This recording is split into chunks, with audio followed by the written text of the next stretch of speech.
Zadovoljstvo je biti ponovo na DIDS-u, iako ovako na daljinu. Imamo neke sjajne goste danas. Počet ćemo sa 2 predavanja sa našim stranim gostima. To je možda i privilegija kada imamo ovako online događaj. Prvi je izuzetno cenjeni gost direktno iz Japana. To je gospodin Keija Šimada. On je preduzetnik, kako bi rekli to, angel investor. Inače je sad na čelu Digital Markets Lab u kompaniji IBM u Japanu, ali ima izuzetnog iskustva sa različitim inovativnim digitalnim projektima. Recimo, zanimljivo je da je vodio tim koji proizvodi prvi svetski koncert klasične muzike zasnovan na veštačkoj inteligenciji.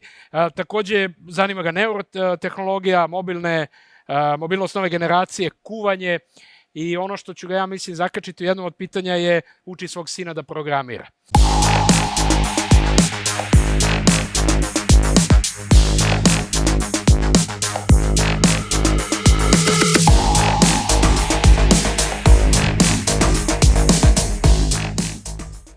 Kaj će nam pričati o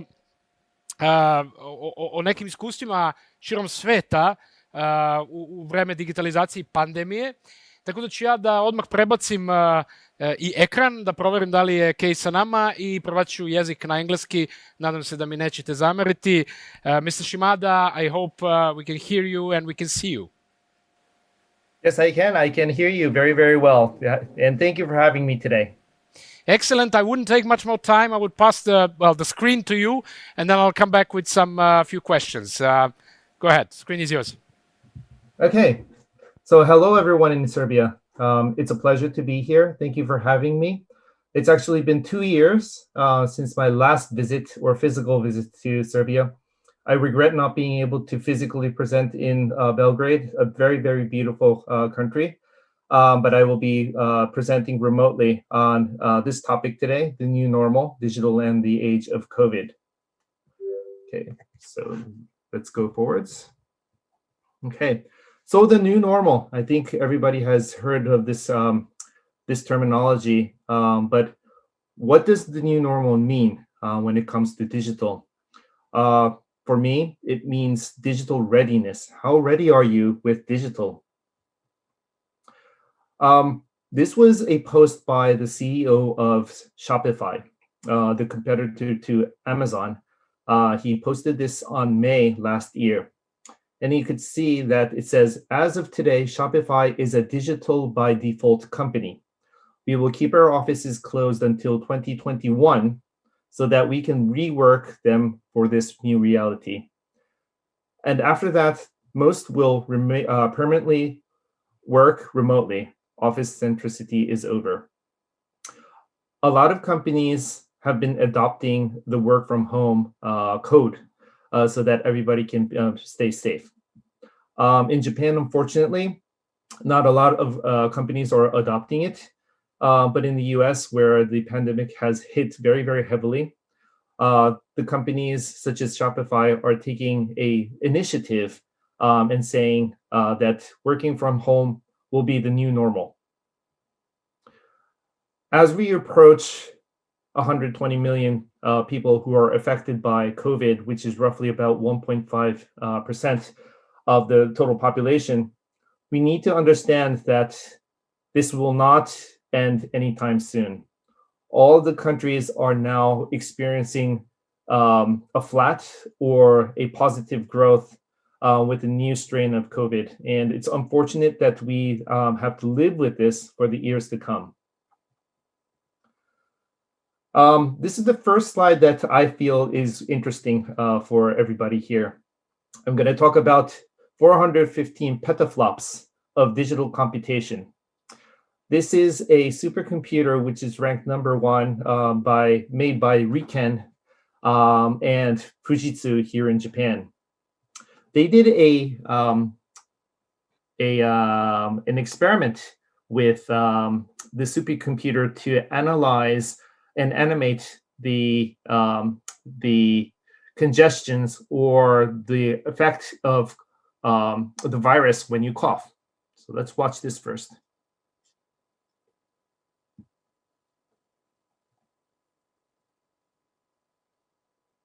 So you could see that the congestion when you cough, it will actually penetrate the mask. That's a very cheap mask, but if you have a really good mask, you see that most of the COVID or the drops that will leave your mouth will stay within the compound of your mask. This is a face mask, and you could see that it will stay in the compounds. This is a well-ventilated auditorium, but you could see that supercomputers are now being used to see and analyze and show the world how ventilation flows through the room in times of a pandemic. And this was not possible until now, but you can see that digital is actually enabling all of this right now. Some consequences. Maybe you've seen this on the internet, but everybody is today, of course, I am on Zoom today too, but everybody is actually not well used to Zoom. So what happens is that sometimes this happens. Mr. Ponton, I believe you have a filter turned on in the video settings. You might want to take we're trying to, can you hear me, Judge? I can hear you. I think it's a filter. It is, and I don't know how to remove it. I've got my assistant here. She's trying to, but I'm prepared to go forward with it. I'm here live. I'm not a cat. I can see that. I think if you click the up arrow next to this. Okay, right.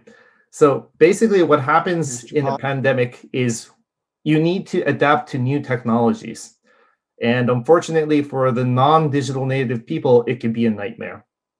So what happened in that video is that one of the people who were attending a jury meeting in a court was using his daughter's PC, and the daughter had switched on a cat animation that would become an avatar when you are on Zoom, and her father did not know how to switch that off. So that will probably happen in a different form if you're not digitally ready. So I'm going to talk about 7 digital trends that are accelerated by COVID-19, or this is my opinion. And unfortunately, I am not going to talk about sexy robots. I'm not going to talk about drones. I'm not going to talk about AR and VR. One of the reasons being that it's too soon to see that those kind of exponential technologies will have a big impact on the way that we live. I'm going to talk about something more practical. I'm going to be more practical in the sense that everybody can understand the implications of not being able to understand what's happening with these digital technologies can be devastating in some ways. So there are examples that probably everybody in the audience today are very, very familiar with. So first, work from home, work from anywhere for that matter. So according to Statista, this is a statistics from the US. Before the coronavirus pandemic hit, it was only 17% of the US employees that work from home 5 days or more, but that jumped to 44% during the pandemic. It might look small, but this takes into consideration all the industries where a lot of people still need to go into their offices, their warehouses, factories, and so forth. But the working population is affected very, very highly because of the pandemic. And sometimes, unfortunately, you forget to wear your trousers when you get on TV. This was one of the bloopers that happened on Good Morning America last year. One of the reporters who was working from home thought that the camera was just looking at his upper torso. And unfortunately, it was looking at his trousers as well. So you can see in the red circle that you need to be aware of your attire when you are on screen. But this pandemic and this Zoom sort of like trend has actually spawned very, very new services. This is a service called I'm not joking. It's spelled MMHMM. and it is a new Zoom sort of like presentation application, which allows you to be very, very creative with the way that you present yourself, for example, on Zoom. In the middle, you could see this lady who is presenting, but you can also see a blue box to the right of her, which is sort of like a diagram or a space where you could put your presentation. Now, in order to do something as complicated as this, for example, needed to buy a camera, an extra camera. You needed to have broadcast applications, and also sometimes a different device to do so. Now, this pandemic has actually been a very good opportunity for startups to tap into this basically non-changing arena of stale Zoom videos into something that is very, very entertaining. So forget about the green screen that you need in the back, and forget about the expensive video equipment that you needed. You just need to download a application called and then get out there and present like you were a pro. Civic tech. It might be interesting for everybody why I'm bringing this topic up. A lot of people have been scrambling for masks. And of course, nowadays, I think for the past few months, masks have been in abundance. So if you stop by a pharmacy or a medical store or even a shopping center, you'll be able to secure a mask. But it wasn't so when the pandemic hit. So if you look back 8 or 9 months ago, you might remember that you were always looking for a mask. Maybe many of you have heard of the Taiwan's digital minister by the name of Audrey Tan. So Audrey Tan has been extremely instrumental and experimental with using open data to provide civic engineers with the tools they need to come up with applications that they feel would address the needs during the pandemic. So this is a mask availability map. So Taiwan's pharmacies are mostly connected to a central database to the health organization of the government. So they can exchange information, critical information about mask availability. Now, there was this one civic engineer who tapped into the service and started to plot mask availability onto Google Maps. And many of you know that the more pings that you get on Google Maps, the more that you need to cover the costs for the pings, for the traffic that happens on Google Maps. So what happened was that Audrey Tang and the digital ministry worked together with the civic engineer to provide an open database that people can access and not have to, re-engineer everything themselves, so that they could provide their own apps about availability of these masks. So what happened was that this open data platform actually gave birth to about 90 to 100 different independent apps that anybody could download from the internet or access on the internet, so that you could see that open data in times of crisis actually helps humanity access crucial or critical information that is needed to withstand the pandemic. My third example today is distance learning. So with the presence of COVID-19 virus, or you could see in the graph where I've circled it with the red, most of the classes were moved to distant learning using online resources. This is a statistic from the United States that is provided for by Statista. But you can look around and you can see that a lot of students are actually studying from home as well. In Japan, we were supposed to go online with education this year, or May 2020 for that matter. It didn't happen because they could not get ready due to the pandemic, because everybody had to work from home.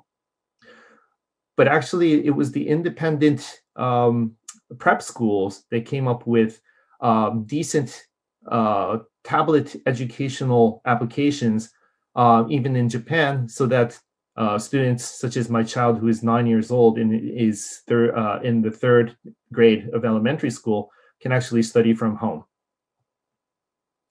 So this is a picture from home. This is how my son is actually facing programming education here at home, well, without even having to go to school.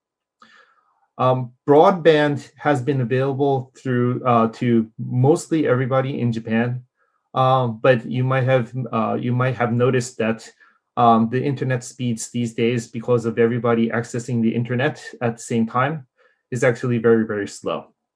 So work from home, work from anywhere, and also distant learning are actually two key components of content that will grow exponentially from now on, which will necessitate a broader or a thicker pipe of access to faster networks. Now, this is another expression that I sort of took from work from home. I call it workout from home. It's about fitness. So how many of you have started, doing yoga, or, have started doing some sort of exercise while being in a lockdown? I have too. I have started some yoga so that I can keep fit. And also, I live in a very relaxed neighborhood, so I can go out and run my 10 kilometers and then come back. But I cannot go to a gym. I cannot go to sort of like a workout health club because they are all locked down. I was just looking for some statistics, and this I read in the Wall Street Journal. It says, heading into the pandemic, the US had roughly 40,000 health clubs generating about $35 billion in annual revenue. At the end of 2020, the industry lost 2/3 of it in revenue, while about 6,400, which is roughly about 17% of total, closed permanently. Those health clubs are lost. And maybe you've seen this at home. In the past, I could not imagine having sort of like a workout machine in my home, because it takes up a lot of space. But one of the companies that have made it big because of the pandemic is a company called Peloton. So Peloton provides not only a workout bicycle, but it's digitally connected to a community so that you could ride against your opponent, friends, family, people in your region, what have you. So you could stay fit, be socially entertained, and also be connected with people while you ride a bike. This was not possible until a few years ago. Now, Peloton did not just pop up because of the pandemic. It's been around for a few years. I think it just went public in 2019, but it came at the right time, because as you can see in the stock prices right now, I don't have Peloton stock, so I'm not endorsing Peloton for any reason at all. But you could see that the demand is there. Unless there's demand, the stock prices won't go up. And also, you might think that maybe it's just a fad. Maybe it's just a one-time thing that's happening. But due to a recent survey by McKinsey, they found that 68% of the people who started using some form of online fitness program during the pandemic said they would plan to use the application or the service in the long term. Online shopping. Online shopping behavior is somewhat different in different countries. So I'm not going to go into a lot of details today, because it might not resonate with what you're experiencing in Serbia. But one thing that is extremely apparent, and this is probably iconic of everything, of everywhere of shopping, is that the majority of shopping is happening online. So you could see that the green is traditional in-store shopping, and you could see that the pink is online shopping or e-commerce. So those are the revenues for the US in Q1. The gray box that you see on the right-hand side is a month window, which basically shows you the outbreak of the coronavirus in the US. And you can see a dip around March 7th or March 10th of both sides. But you can see that immediately after March 12th, that online goes up and in-store goes down. This is, I think, extremely apparent because you cannot leave home, and companies such as Amazon or maybe a grocery store, which has a large footprint or a large presence, can deliver to your home. So e-commerce sales, as you can see on the left, this is a stats from Digital Commerce 360. You could see that there was a 44% leap from 2019 to 2020. And this is linear. This goes up. And according to the report, the normal jump, it jumped 44%, but the original anticipated jump or growth from 2019 to 2020 was only going to be about 20%. So it's doubled.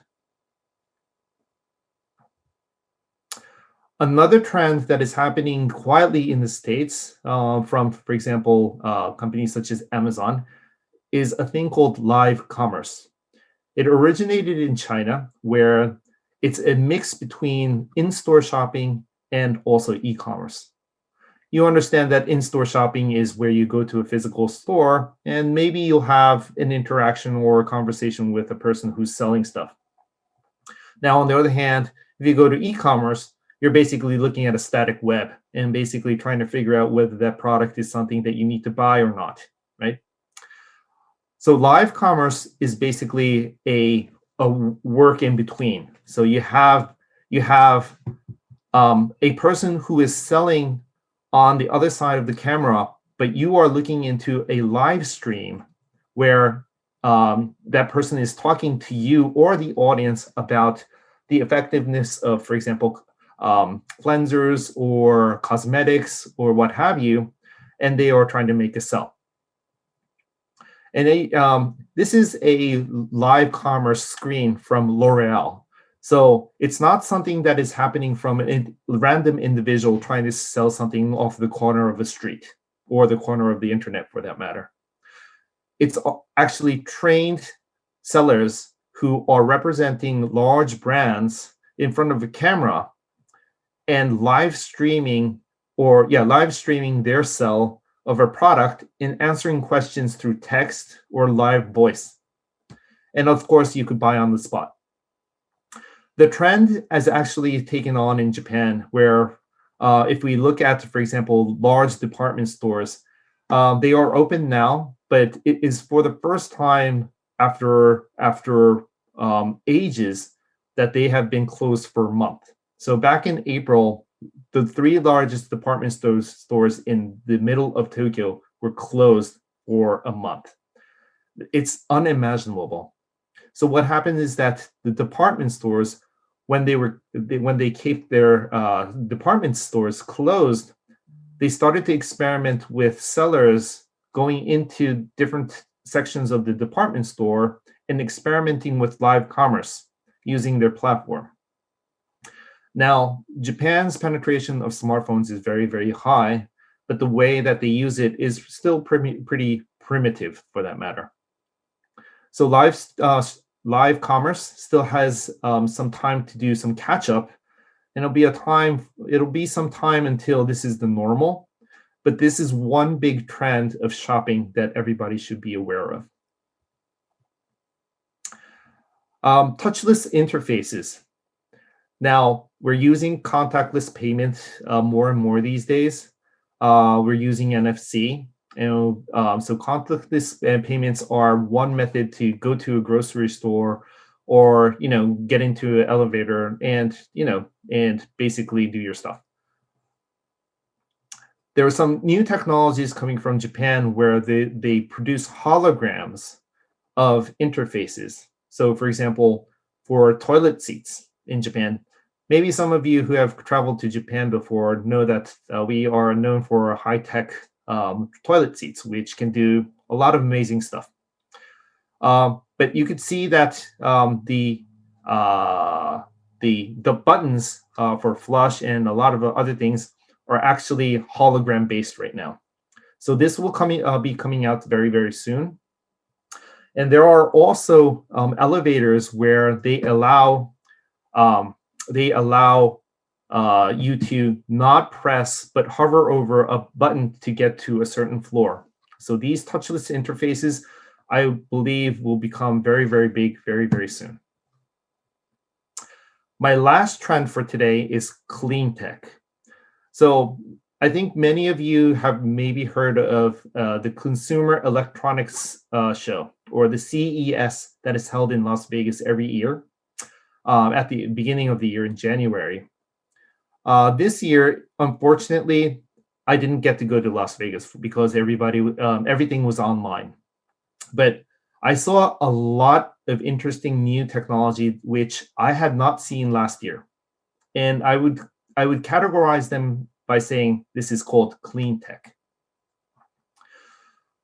One of the things that I saw was, for example, connected masks.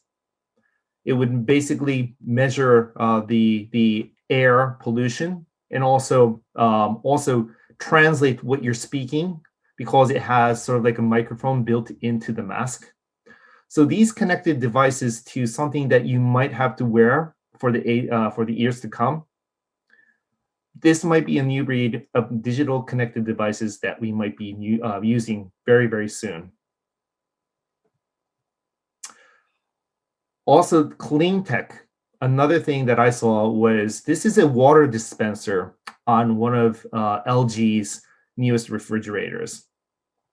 Okay, I confess this is not connected, but again, this clean tech to a connected refrigerator is something that will become very, very normal. Okay, and this last video is from LG, where LG is very, very focused on producing personal assistance robots. So one of the biggest trends that I mentioned right now is clean tech. And this is a video where they show you how they merged clean tech into robots. Being a musician, you know, traveling is a big part of my life, and inspiration, which, like so many of you, I desperately want back. So you can only guess how great it was to see this awesome new invention from LG. Chloebots with UV lamps for protection against infectants. These amazing robots go around high-touch, high-traffic areas like hotels and use UV light to help reduce exposure to harmful germs. Pathway detection with advanced sensors, as well as easy mapping function, enable autonomous navigation, so they can work all those different rooms on their own and get up real close to furniture and equipment for fast and effective performance. Control is safe and intuitive, with built-in safety lock for automatic shutdown when movement is detected, and remote updates for monitoring progress. Having said that though, looks like it's gonna be a while till we can have gigs and parties back on. So until then, I'm gonna chill in my studio and work on my videos and stuff. Yeah, unfortunately, it'll be a while until we can exchange some beers and, hug each other. But this is the new normal. So just to summarize what I've been talking about today, so the 7 points. So work from home or work from anywhere will be the new normal. We're going to have to live with it. Civic tech, open data will be taken more seriously for more agility. Distant learning will stay despite of all age groups. Workout from home will keep us healthy, even in bad weather. Online shopping will become more entertaining with live streaming. Touchless interfaces will be seen everywhere soon. And clean tech will keep our fears to a minimum. As I've probably mentioned within my presentation today, there are some things that might be applicable to some regions and whatnot. So these are the 7 trends that I personally feel would probably be standard or be recognized regardless of region. That's why I did not talk about AR, VR, and robots for that matter. So thank you for your time today. And my last message is, don't forget to wear a mask and be happy. See you soon. Thank you. Thank you, Kay. This was an amazing presentation. I must say I was taking notes. I'm sure many others did as well. My two takeaways would be probably a zoom out perspective. One is these two extremes. You started with the digital by default as a concept that maybe some of us will be going towards more and more. And that conflicted with I'm not a cat, which is, sort of to what extent we are ready for all of that. And then my second takeaway would be that we commonly think about digital transformation as something we need to embrace digital technology for what we already do. But the cases that you showed us actually tells us that we have to think out of the box, and there'll be new products, new markets, new opportunities, new demands by people. That's what we need to follow, and not just to transform the existing model. We don't have much time. I would have millions of questions. I'm sure the participants as well. But I have one question for you. Since most of the people that are following us today are some sort of businesses, entrepreneurs, organizations, what could be a single tip, a practical tip for all of them, how to catch up with all these new trends? I know it's hard to put in a short comment, but yeah, try. Thank you, Kay.